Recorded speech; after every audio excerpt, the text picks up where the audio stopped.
Menurut laporan pasukan pendudukan Israel, tentara tersebut terbunuh pada Kamis 22 Agustus 2024.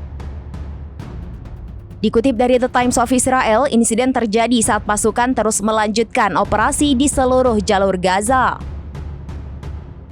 Menurut laporan, identitas tentara yang terbunuh ialah Sersan Ori Ashkenazi Nechemia, 19 tahun. Ia berasal dari Brigade Lapis Baja ke-401, Batalion ke-46 dari Ashkelon. Menurut penyelidikan awal IDF, Nechemia tewas oleh tembakan rudal anti-tank di Rafah, Gaza Selatan.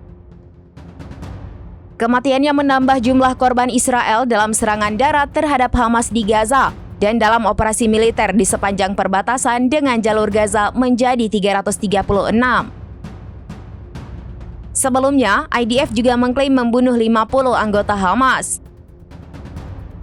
Insiden ini terjadi di lingkungan Tal Al-Sultan Rafah.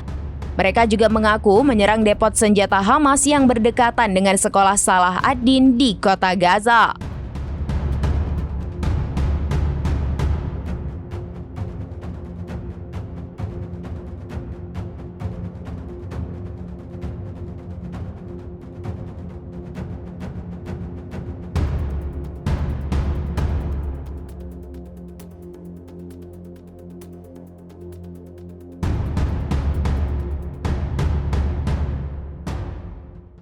Download Tribun X sekarang, menghadirkan lokal menjadi Indonesia.